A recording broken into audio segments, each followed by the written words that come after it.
Hey, before we get started with the show, we want to let you guys know that this episode of the Comics Alternative is sponsored by Audible.com. That's right. They have more than 180,000 audiobooks and spoken word audio products. They're the leading audiobook publishers, and you can choose such comics-related titles as Sean Howe's Marvel Comics, The Untold Story, and David Haydew's The 10-Cent Plague. Get a free audiobook of your choice at www.audibletrial.com/comicsalternative. That's audibletrial.com/comicsalternative and get started today.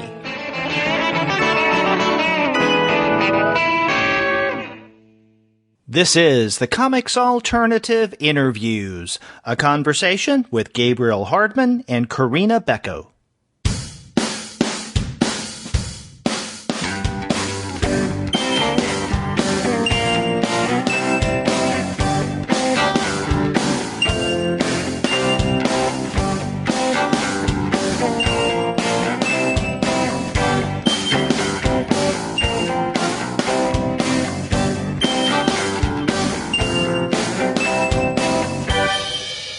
Hello and welcome to another episode of the Comics Alternative Interviews. I'm Derek. And I'm Andy, and we're two guys with PhDs talking about comics. And on this interview show, we have the pleasure of talking with Gabriel Hardman and Corinna Bechko. The first volume of Invisible Republic just recently came out, and we talked with them about that, as well as some of the other comics that they've done. But before we get to that discussion, we want to let all of you guys know that this episode of the Comics Alternative Interviews is brought to you by Discount Comic Book Service. Go to their website, dcbservice.com, for all of your comics pre-ordering needs. There, you're going to find all DC, Marvel, Dark Horse, and Image comics at 40% off of the cover price if you pre-order. For all of the other publishers, you'll find discounts at 20 to 35% off of the cover price. And every single month, you're going to find incredible, unbelievable, unimaginable specials. Now, sometimes those specials are going to be at 45% off cover price, sometimes at 50% off cover price, but often you'll find discounts that are more impressive than that. And if you have not been to DCB Service's website in the month of September, prepare yourself for Bundle Madness. Bundle Madness! We have got so much Bundle Madness there. There are, and I just have time to tell you about a few of them. There is a Vertigo bundle. Actually, there's two Vertigo bundles. And one of them, Derek, is 75% off. Yow. Yeah. So, very good discounts, and I know that DC and Vertigo are doing something kind of special over the next 3 months with a new series of titles. And last month we had the first round of titles, the first 4 titles that are coming out at 75% off cover price. And now this month's round of 4 new titles at 75% off. So again, you really can't beat the prices at Discount Comic Book Service. Now, to find out about those specials and others, go to their website, dcbservice.com. You got to go there for all of your comics pre-ordering needs, and after you do pre-order your comics there, drop them a line and tell them that the two guys with PhDs sent you. Yep. Andy, we have a really good conversation with Corinna and Gabriel, and I think this is the first time that we have interviewed a married couple on the podcast. Yeah, it was a lot of fun hearing them talk about not only the creative process, but they've done, Derek, so many different types of books, and that was one of the things about the interview that was really exciting. Yes. Well, let's go ahead and hear what we had to say. Yeah, let's do.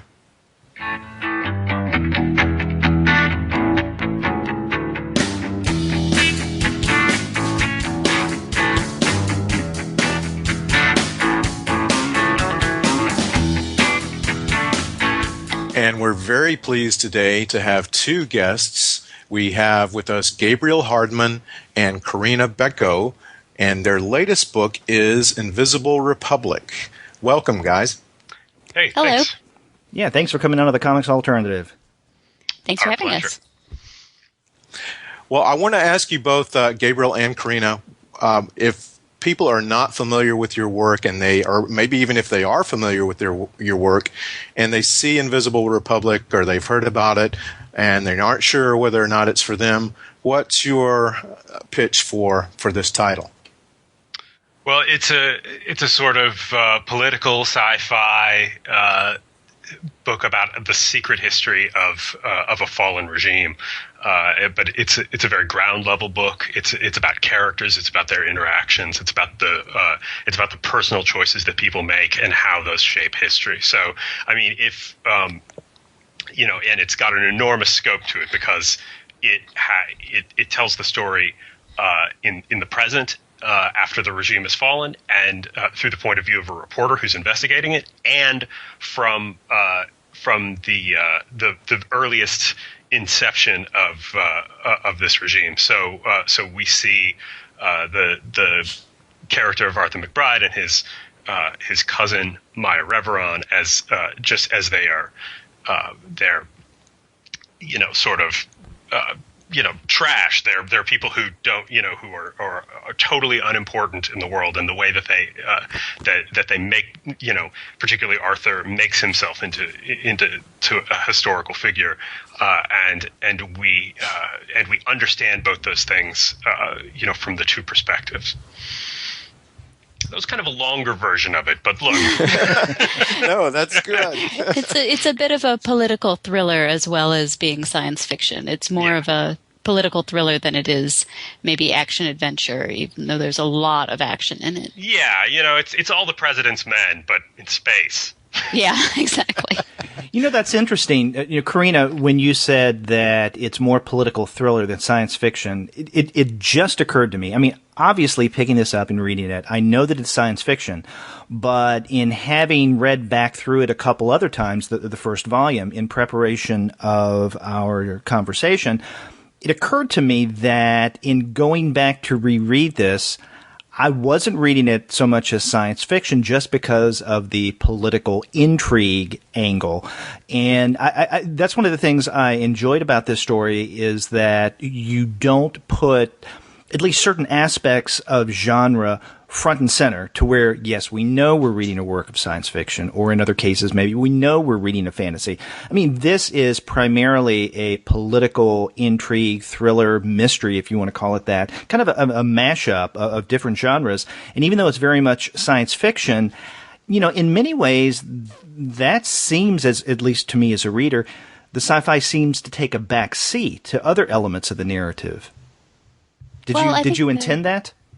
I think that's kind of true in a way. What a lot of, some science fiction does is it takes as its point of starting off, what if this or that thing was different? What if we had a faster than light drive? Or what if we found another society that wasn't human, or that sort of thing? And everything advances from that certain point. In this case, we're really putting the story of the people in the front, because nothing has really happened. It does change the political landscape between the past and the future in the book. There's a big technological advance that happens that changes it, but it's much more about how the people react to that than about that particular advance, if that makes sense.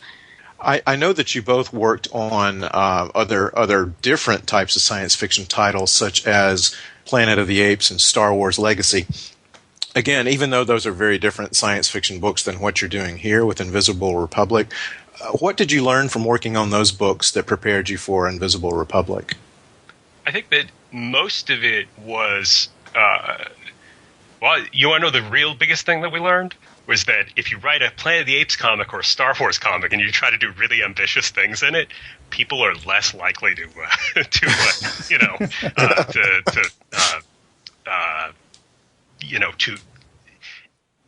respect that. I don't know what the right word there is, but if you do it in your own book, people are a little bit more willing to go along with it because you do.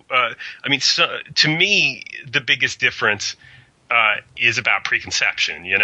So much of, and it's not just comics. Obviously, it's films and everything else, media wise now, is just driven and ruled by these preconceptions of what people expect it to be going in, and the greatest thing about doing your own book, is that you're the one more determining that, and people, may even be able to come into it and having no idea about what the thing is and totally discovering it on their own terms.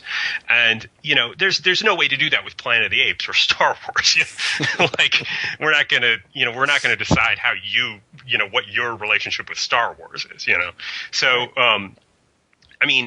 that doesn't necessarily speak to your science fiction point, but in the actual process of making something, it's so much about, it's so much different because we can engage the audience in a different way. But as far as what prepared us for this, more so Planet of the Apes, because really we were telling kind of a personal and political sort of stories about that world, and there's a level of goofiness like kind of lathered on top of it because they're all apes, but but that kind of this kind of like slightly epic political personal storytelling is really what we were trying to do in that book. And and we had although Invisible Republic was a book that we had conceived of before any of those freelance things, and a lot of our worries in doing those freelance things were that we were going to cannibalize aspects of Invisible Republic and put them into those. We tried really hard not to do that and didn't. So we, but like, I think that our concerns are not that different in these books. Star Wars is obviously more of an adventure and more of a kind of swashbuckling, fun thing. It's very important in those freelance books to be true to the world of the thing you're writing in, or else it'll just feel inauthentic. And you want to do that, but like, I feel like we were doing a similar sort of thing in the other ones. It's just the kind of thing we're interested in. But Invisible Republic is the way that we can do it, and it'd be totally unfettered and totally our own. Well, you mentioned something about, the germination period of Invisible Republic. How long have the two of you been thinking this story through? Forever. It's forever. Yeah, a right? long time.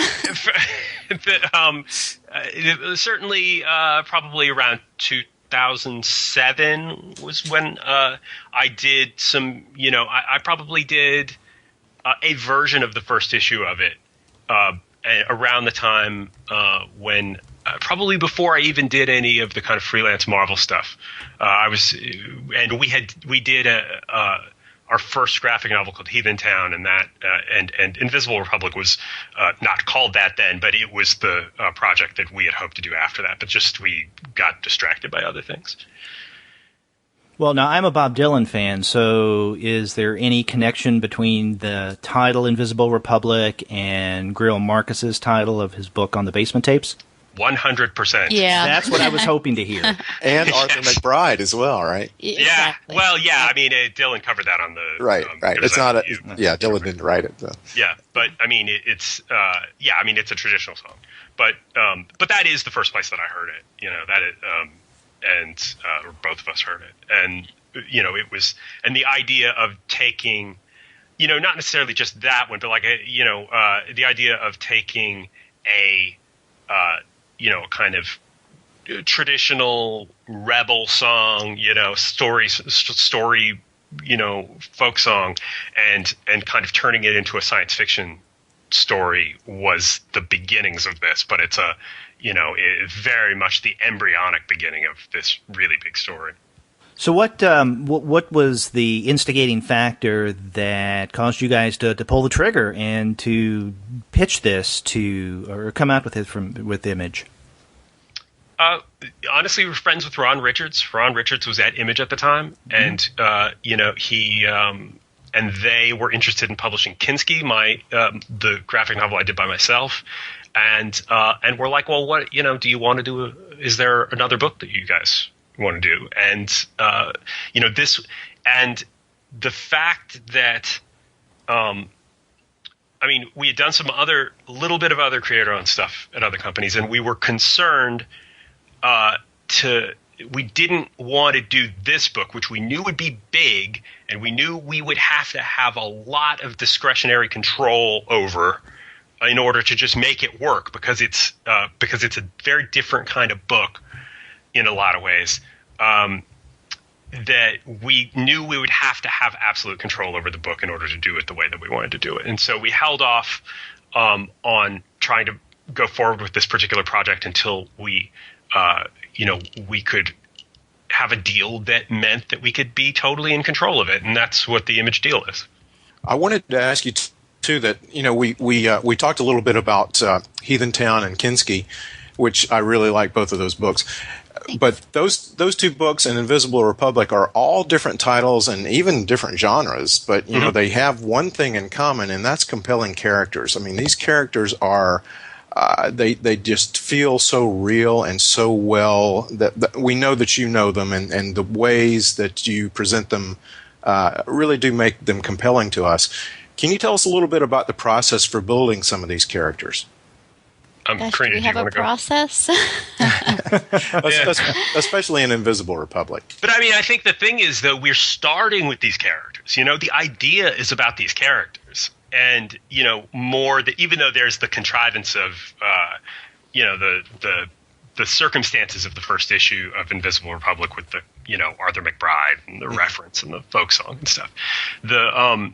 We are starting with these characters and really have a sense of who these people are and, what they want. And I mean, I think that's Corinna wrote Heathen Town solo, and I wrote Kinski solo, and I think we each had, very, whether or not it's entirely successful in the books, who knows? We can't tell that. But we have clear ideas about, who they are before we're just imposing a sort of, structure on it. I think. Although those all might happen at the same time. Look, it's very confusing. We don't want to confuse you. Well, I wanted to bring up one of my favorite sequences, and this shows how well you both developed character in the first issue, or if you want to call it the first chapter of the trade. Arthur and Maya are approached by three soldiers, and I'm not going to give anything away, but the officer in charge is yelling at them, and we see alternating panels of Maya looking, observing, and there's no dialogue there. And then we see Arthur being yelled at by the officer, and then Maya, another silent panel, but her eyes tell us everything we need to know. Then there's this shot of Arthur's hand reaching for that large stick. And then the officer, followed by just a great shot of Arthur's eyes. And we see everything we need to know about Arthur in that one shot, that venom in his eyes, just looking over the rim of his glasses. And then the next page, when we turn the page, it just absolutely explodes. So even this early in the book, you've really told us in just a few panels quite a lot about the character. Well, and I think that the absolute thing that we wanted to do, and a little bit of this comes out of me doing Kinski, because I, in that book I was writing and drawing it, so I was able to make, decisions, all the decisions about how to represent the characters, and I just the artist side of me, although it's really just the storyteller side, because writing and art are doing the same thing. They're both telling the story in a comic. So I feel like it's really important to make the audience, the reader, meet us halfway. If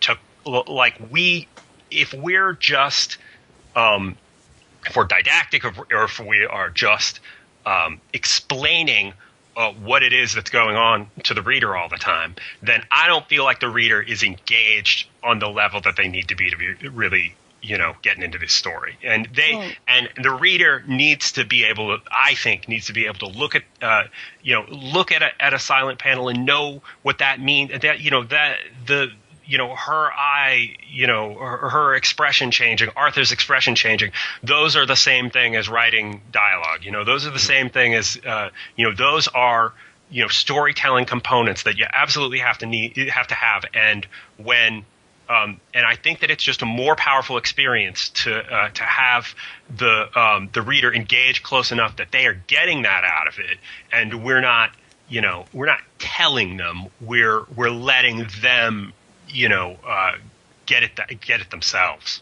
Well, I think and also the flip side of that is that these are the native medium for these stories is comics. These are not ideas we had for screenplays that we then turned into a comic, or, I write prose as well. And when I write prose, I handle things completely differently because it's a different medium and your tools are different. So, when we're working on the comics, this is supposed to be a comic. That's not, that's where it belongs, and I think that we try to keep that in mind.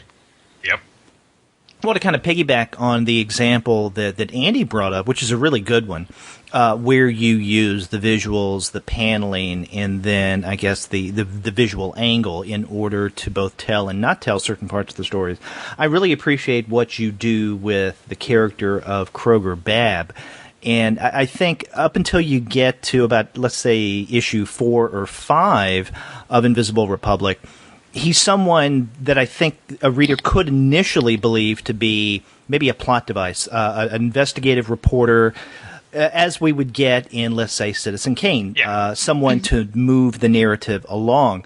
But in the last half of this first volume, especially once we get to issue number 5, originally issue number 5, I guess chapter 5 in the trade, we start finding out a little bit more about what his issue is. We get hints of this early on that, he has a certain reputation with certain people that, there's something about his past. But then when we get to that 5th issue or chapter, we learn a little more. And so I really appreciated the fact that early on, you didn't really reveal that much about this reporter. You let his reporting carry us forward.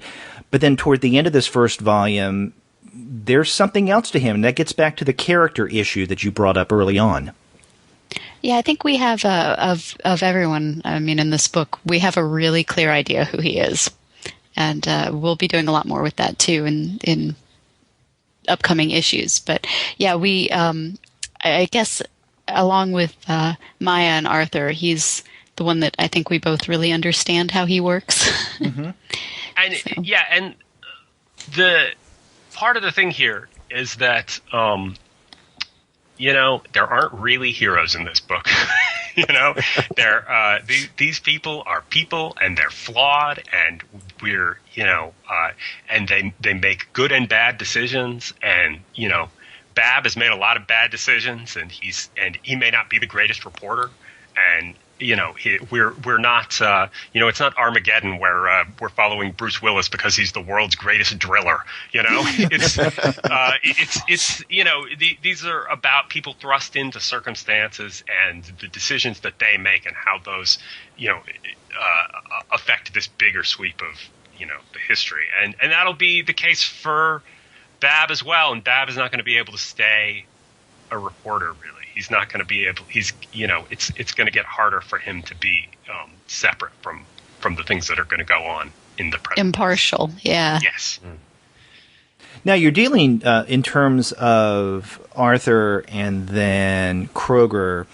You're definitely dealing with 2 different time periods, and those 2 different time periods come together at the very end of the first volume, and I won't say how for those who haven't read it yet. But how difficult did you guys find it with these first several issues in going back and forth temporally? I think that we are we're doing pretty some really obvious formal things where and we have a sort of we have like a set of rules about how we present the the past and the present formally. It helps a lot. Obviously our colorist is great too. That helps. Yes, Jordan Boyd is a huge part of it. And also just these really obvious dopey things like having no panel borders in the present and panel borders in the past, and the stroke around the word balloons, and it's and in the past is only presented through pages of a journal, and there's voiceover technically in that, but it's only coming from this journal. Everything in the book is subjective, though. Everything is well, I mean, that's not true. Everything in the past is subjective. Is what I'm trying to say. Everything in the present is objective. But you can't 100% trust that everybody doesn't have, even. If the journal that we're seeing everything through is from the point of view of Maya Reveron, who is writing it long after the fact, and she may not have told the whole story, and she may have told certain aspects of it for self-serving reasons, the way anyone does. And we'll discover later who she's writing it for too, which will then color. Yeah, that's everything. Something Good I wondered. point. Yes, I mean that's definitely a huge part of it, and well, I won't say anything. It's as far as will this be confusing to people, or is it have we gone too far? I always want to try to almost go too far. I mean, I always want to try to push it and push people's ability to follow, and while trying to present very clear storytelling, I want to I feel like you need to experiment and you need to try to go out on a limb. And if you're not going out on a limb, a limb can break. That's why it's a limb. If you're not going out on a limb, I don't know why you're doing this stuff. I certainly don't know why you're, why not do that? If you're making comics, and comics are expensive to make, and it takes a lot of time, but it doesn't take millions of dollars, and usually don't have to get people to put up a lot of money for it. We're getting no one to put up any money for it, and so because we're just doing it, we can do most of the book in our house, apart from colors by Jordan and the design work by Dylan Todd. But you've gotta go for it, and I really feel like we have to.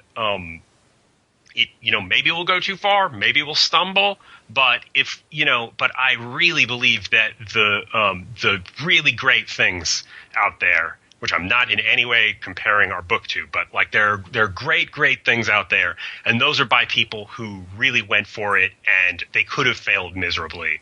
And some people really go for it and fail miserably, and some people do something great. But you never do anything great by just being so conservative that that you can't get past being worried about what the audience will or will not get.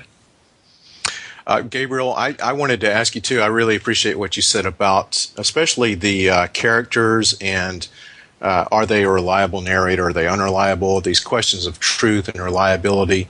There's one scene where there's a character named Mr. June that's trying to help Bab really understand what has gone on Avalon, and he tells them that you didn't live through the colonization of this moon, and you're never going to understand the past.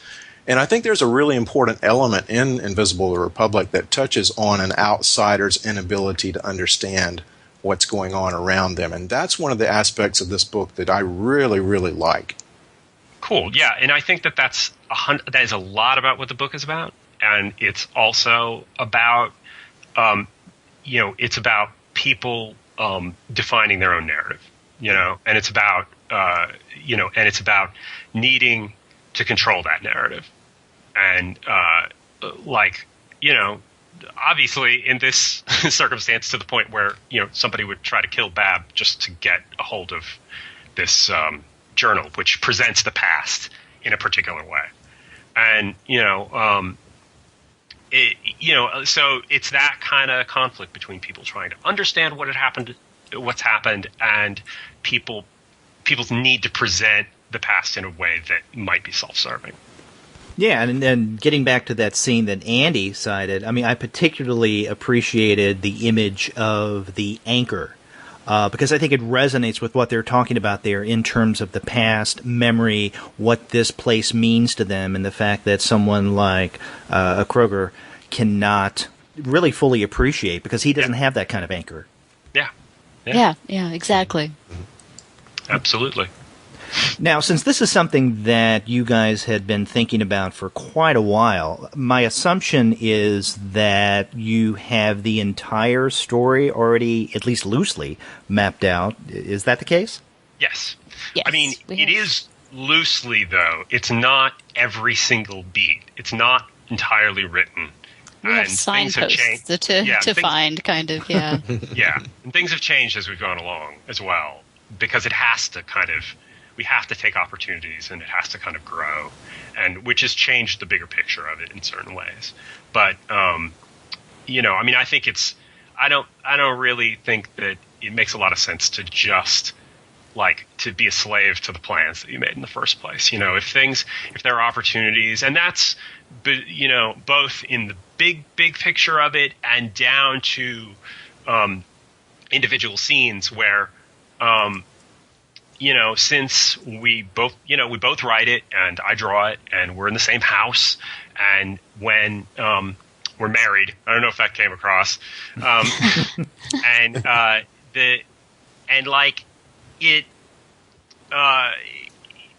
I'm working on a scene, and we've written it one way, and I've said this before, but getting drawing a scene is a lot like you're directing actors, and you get it on the you get a scene up on its feet, and you get the you're on the empty stage or whatever, and you get the actors in there. It's just it doesn't feel quite right, and if something maybe doesn't work, and then you work with them, or you work with the writer or whatever to make this scene work, to make it something good. And often I'll be working on something and just feel like something's not working here. It needs a different angle or something. And I'll, when I walk upstairs and we just talk about it and figure out a new angle on it, or a way that makes more sense with what, with some other thing that we've changed. And it can be, we have big, clear plans, but it can also be really organic in that way. And I think that's a positive, because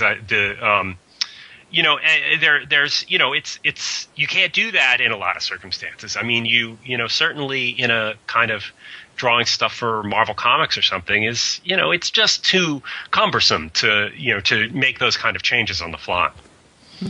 And, another reason why I ask if you have at least a loose trajectory mapped out already is that I've always wondered, with especially creator-owned comics, the kind that we see coming out of Image, you may have these larger ongoing plans, but if the book doesn't sell as you would hope that it would, then what is a creator going to do? Is he or she going to continue putting out the title till they reach their ideal endpoint, or do they have to seriously truncate the narrative that they had planned out? And so I'm assuming that that's something that you guys have had to take into account. Heaven forbid that the numbers weren't there for you to sustain this.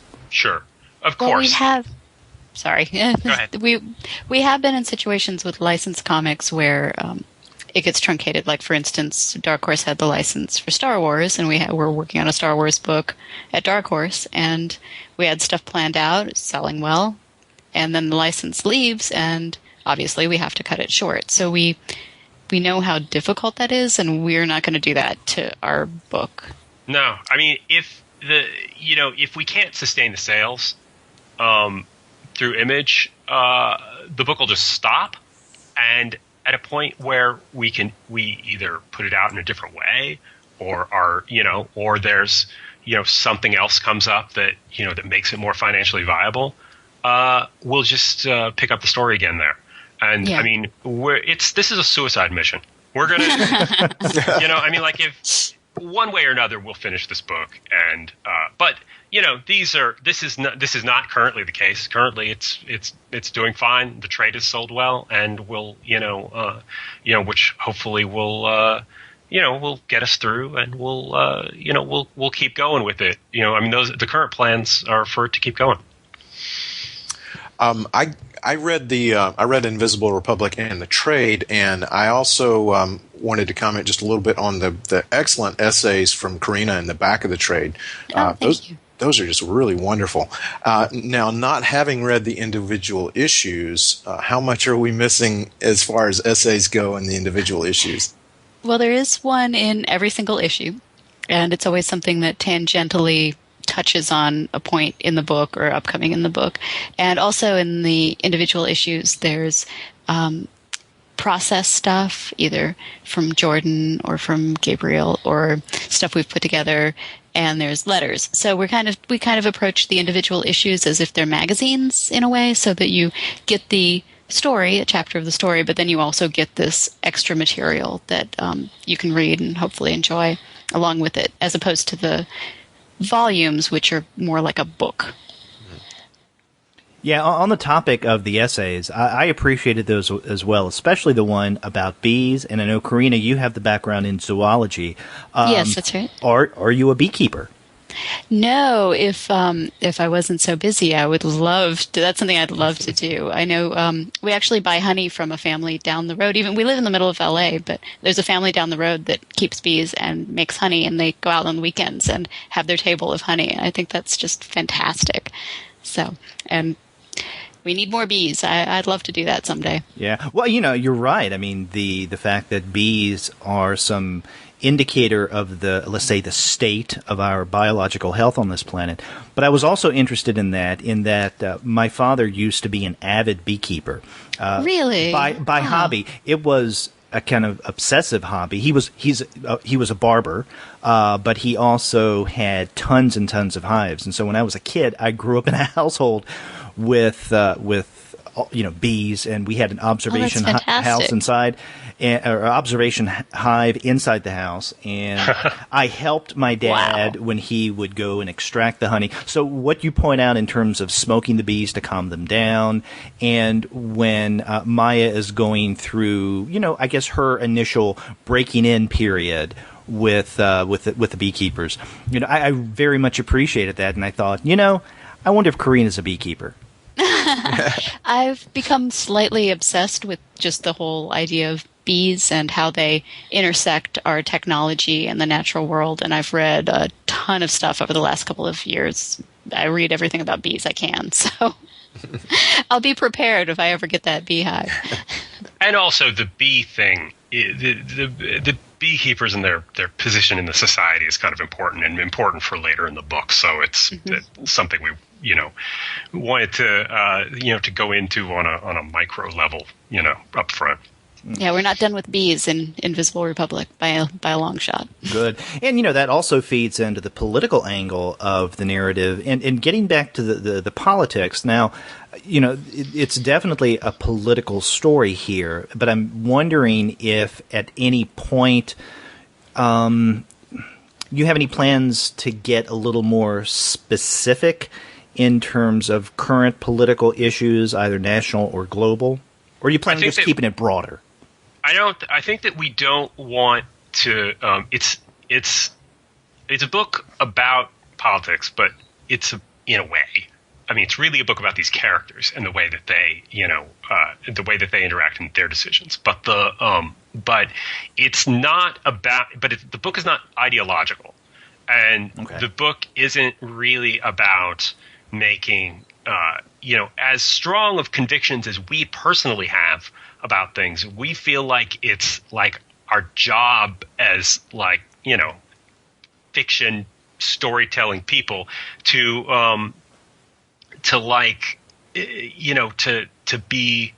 challenge the book more than that. We don't want the book to be to turn into something where we're making really specific comments that may end up being dated or may end up not just a little shallow in the scheme of things. It's hard to see the scope of things while it's happening too. Yeah, and I think it's important to just to let people be able to come to it themselves and read in what they want, rather than being didactic. Yeah, so no one with bad comb-overs with a background in real estate is going to make an appearance. No. Oh, darn, because we don't get enough reference to that. I would hope that this will just all be over with by the time. Yeah. Boy, see, that's what Trump does. He brings a downer to the conversation. Yeah. Oh, God. Please forgive me. Miserably. So now, one of the things that's quite notable, Gabriel, is a dramatic shift between your last creator-owned book, which was Kinski, and what we have in Invisible Republic. And where did you get the idea for that limited series, Kinski? Because I mean, that's a very endearing story, and I don't think endearing is a word that you would bring to Invisible Republic. Yeah, I mean, it's endearing, but it's also about a guy who makes bad choices and has problems and is not is not necessarily reliable or whatever. But it came out of years ago. Me finding I went to the Sundance Film Festival with a couple of friends, and I found a puppy and near Park City, and and then the people, animal control came and took it. And I thought, and just a jumping off point, I thought, what if I was the guy who would just go to any length to get that dog back and try to, use that, as a way to, as a sort of unrealistic way to, to try to fix your life, And, if I'm not mistaken, you did look into adopting that dog. Yeah, we don't go into exactly how far I went with that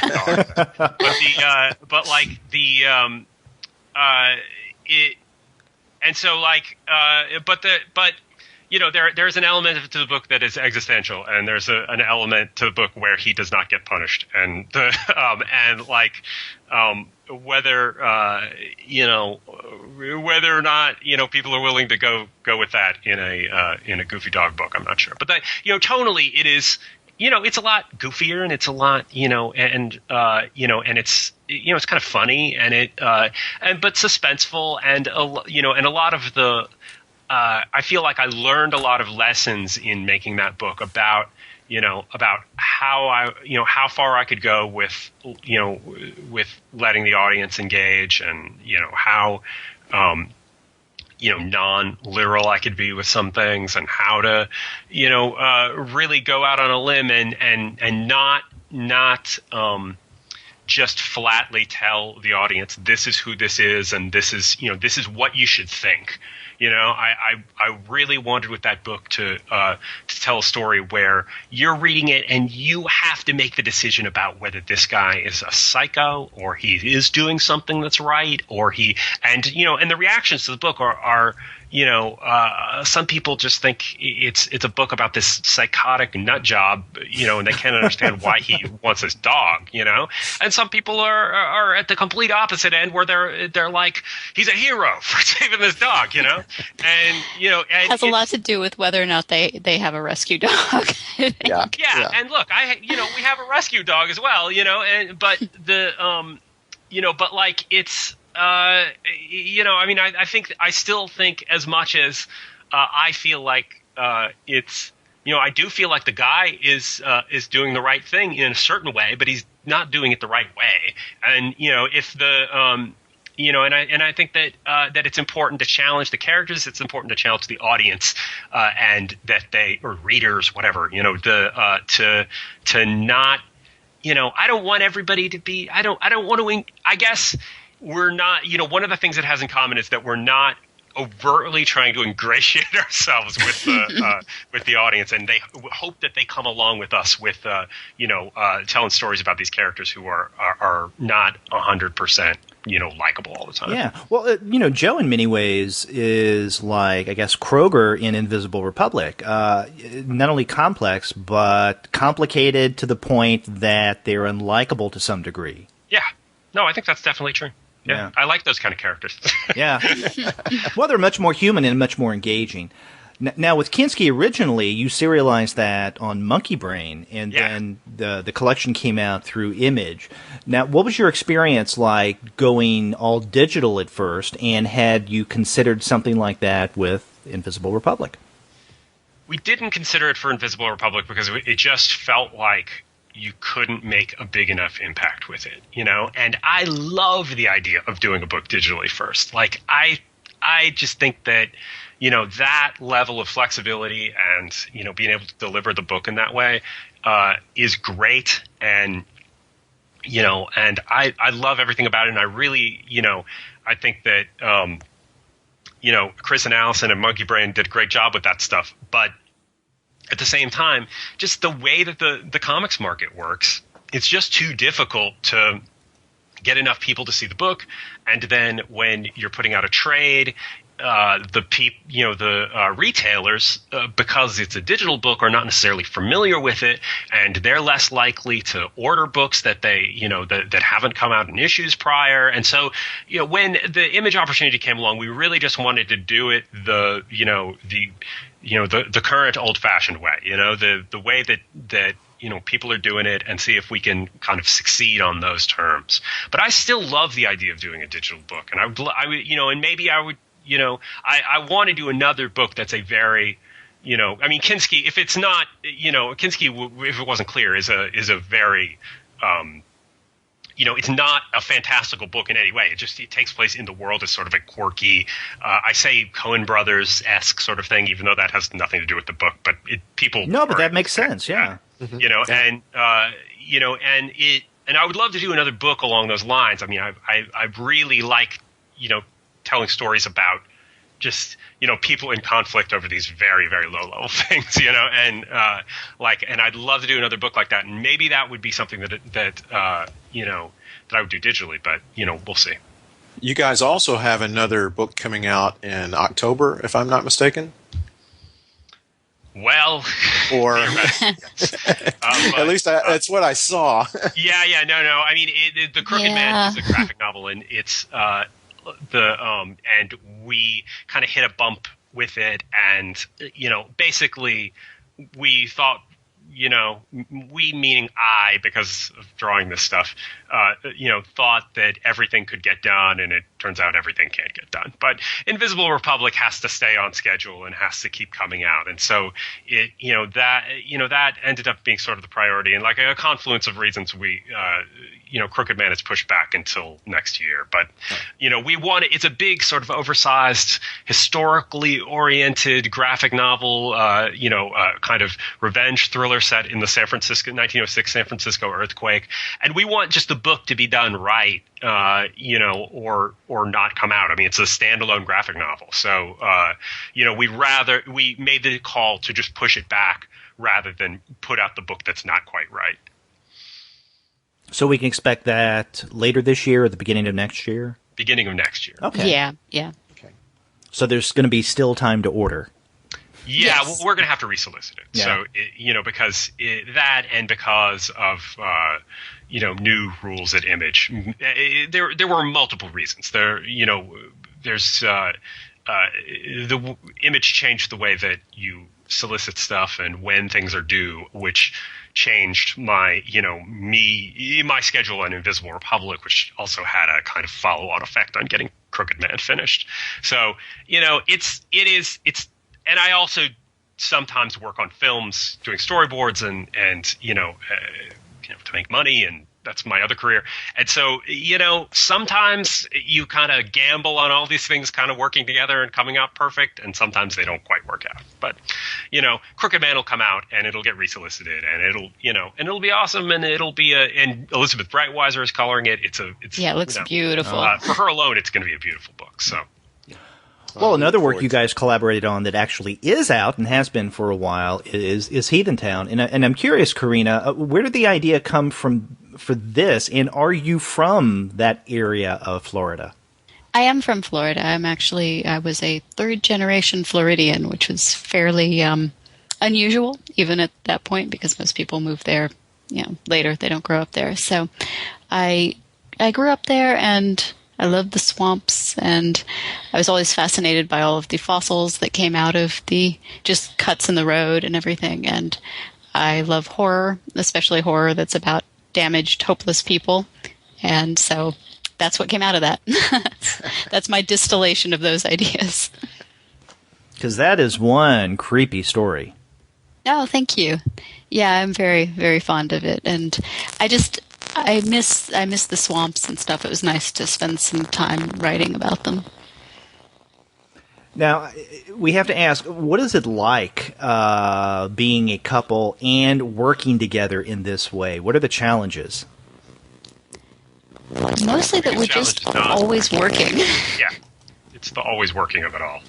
and having to try to make demarcations between working and non-working, which never works. We never demarcate it. No. And trying not to burn out. And when you're both working on the same thing and you're at home and it's what you're doing all the time, it's easy to burn out on stuff and feel like there's no real respite from it.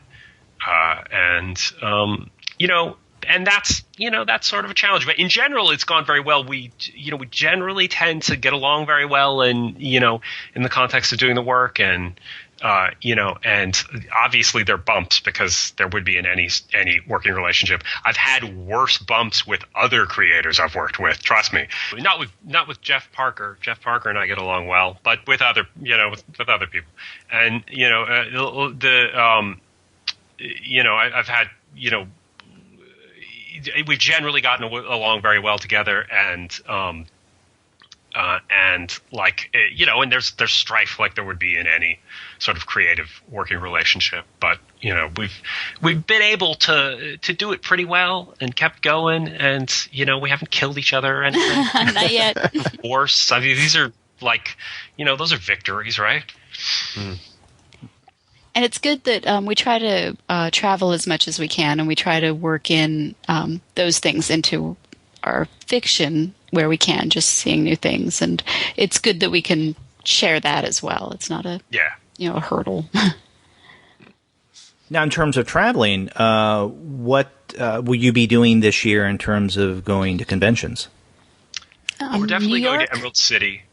We're going to be at Emerald City in Seattle, which is the best, con we do, and we're going to be at New York Comic Con at the end of the year, or in October. No, that's like in a month. Oh, whatever. Yeah. Okay, so like tomorrow or something. Yeah. And I'm not 100% sure what cons we're doing beyond that. I mean, there's some things that are kind of pending. In some ways we probably should do more conventions than we do, but it is hard, and it's hard to. I have to start working on a film, doing storyboards for a film in a week, and being able to work on that, keep Invisible Republic on time, and to do conventions is really, really daunting. So, without giving too much away, what might we expect in terms of the future narrative trajectory in Invisible Republic? Well, we're going to in the next arc, we're going to the present day part of it is very much defined by the ending of the first volume, and very much about the future of Avalon. And we really start moving forward in the future with as much as we are looking back. And in the past, we end up going deep with Arthur and Maya in a sort of a Weather Underground-esque cell of people who who are part of this movement, and kind of examining that that little culture, and who's behind it, and the little betrayals and all that sort of stuff, as well as what they end up doing and how they proceed. So it's a lot of kind of like the building momentum in two different time periods. Now, earlier I'd asked if, how much of the story that you guys had mapped out, ideally, it goes on as long as you would need for it to go on, what you had planned. About how many volumes could we expect then of Invisible Republic? Well, we said 30 issues, so about 6, I believe. Yeah. That, it could go longer than that if it works out that way. It probably can't be shorter than that without it being really truncated. And we're not going to truncate it, like we said. But, there could be breaks in there where we have to do other projects or just need to. This is a really intense book to make, you know? I mean, like there is a lot of stuff that goes into it. There's a lot of research that goes into it, and it's intense for me to draw. I mean, and just kind of create this world all the time, and have to always be figuring out some new thing visually. So I mean, it takes a lot of effort and intensity, but I mean we love doing it, and this is absolutely the book we want to do. And if we end up taking a break to do a different project for a little bit in between, some shorter project or something, or a freelance project or whatever, it may work out that way just for the sake of sanity or something. I'm like I really like doing this and really intensely going into that world, but it's tough to just keep grinding on the same thing forever. That said, our current plans are to just keep doing it forever. So we don't have any other plans to stop. Yeah, that's true. Well, one of the things I've noticed that Image has started to do more and more is, in addition to collecting in trade paperbacks, is to bringing out some of their series in these nice deluxe hardbound editions. And then they seem to be doing it more frequently than they had been doing. Do you plan on going down that road as well? Yeah, we'd love to do that. I mean, if it seems like it's justifiable, sales-wise, then we would love to do it. Absolutely. I love having a book. I love having a collected book of things. I mean, the issues have been a kind of a pleasure to do just because it's like making a little magazine and dealing with the extra stuff and everything and putting the whole thing together every month. We definitely enjoy doing the individual issues and creating all of the the extras and making each one a little package every month. But at the same time, I know both of us love to have books with spines on them and something to have put something to put on the shelf. Yeah. So it's so possible. We'd love to do one of those hardback books. I mean, so it's possible you could do this in fantastic. 2 deluxe editions, right? And then if we did the deluxe edition thing, then we would put all of the back matter in there, right? Yeah. All of the essays and all of that sort of cool. stuff, and it would be a whole big package that that would include everything. Because as is, we only put a little bit of it in the trades because we want people to buy the the issues to get that material. So that means I'll be triple dipping. Good. I encourage it. I have no problem with double or even triple dipping when it comes to really good comics, and I can tell you guys that Invisible Republic is one of those that I would feel okay triple dipping. Oh, thank you. Yeah, me too. But I'm also, I want people to get it the way that they feel comfortable with. And I mean, it's, the financial, side of doing these comics can be, iffy, but the fact is people need the flexibility to read the book, whether it's, they're reading it digitally, they're reading it, buying the issues in print, or, buying the collection. I mean, people need to be free to, read a book the way they want to, no matter what. Yeah, well, I get my deluxe edition. I can pass on my trade to someone and just introduce them to Invisible Republic. Yeah, absolutely. We encourage that too.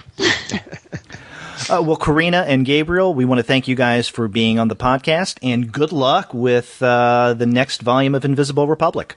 Oh, thanks so much. And the issue 6 is coming out in, I think, the 3rd week of September. So, the beginning of the next arc starts then. So really soon. Yeah. Yes. Thanks, guys. Yeah, thank you both.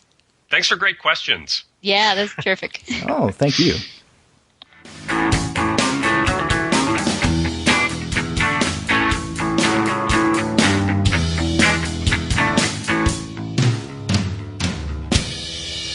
Well, Derek, I had a really great time talking to Corinna and Gabriel about not only Invisible Republic, but the other projects that they've done in the past and some of the things that they're working on. They're just really, really nice to talk to. Yeah, it was great getting some inside information on Invisible Republic. And I'm sorry to hear that Crooked Man is delayed, but actually that does give me more time to pre-order the book. Yeah, me too. So again, we want to thank Gabriel and Corinna for being on the show. And if you want to find great deals on the kind of books that they put out, then you have to go to the website of our sponsor, which is Discount Comic Book Service. Go to dcbservice.com. It's a great place for you to pre-order future issues of Invisible Republic. But if you go to the website of the sister company of DCB Service, and that's instocktrades.com, you're going to find some great deals. You can find right now Invisible Republic Volume 1 at 45% off, so you'll get it for only $5.49. You can also find Kinski at 45% off, so $8.24. And Heathen Town is also 45% off, $5.49. Gee whiz. I know, you just cannot beat those prices. And then after you do get your comics there, get in touch with us and let us know how much you enjoy the work of Hardman and Bechko. By going to our website, comicsalternative.com, you will find a tab on the right-hand side of your browser that says Send Voicemail. Click on that, and from the comfort of your own desktop or mobile device, you can send us a message through the wonders of SpeakPipe. It's very simple and easy to use. But you can also call us the old-fashioned way. Our phone number is 415-3-COMICS. That's 415-326-6427. And if you want to find out about updates to the blog and to the podcast, the best way to do that is to follow us on Twitter. We are at the number 2 guys with PhDs, and you'll get all the great information there before anybody else. And we appreciate everybody that retweets our tweets. That's right. You can also email us. We're 2guys at comicsalternative.com, or you can email me directly. I'm Derek at comicsalternative.com. And Andy? I am at Wolverton at comicsalternative.com. You can also get in touch with us through Facebook, on Tumblr, via Instagram, on Google+, and on Pinterest. You can also get the podcast through our YouTube channel. You can subscribe to the show through iTunes, you can stream us on Stitcher, you can also find us on TuneIn, and you can find every single one of our podcast episodes, as well as our reviews and the comics-related commentary that we post on our blog. And that's at comicsalternative.com. That's right. You just can't turn around without bumping into us. That's right. Figuratively speaking, of course. Of course. Yes. So come back later for more fun interviews. Until then, I'm Derek. And I'm Andy. We'll see you later.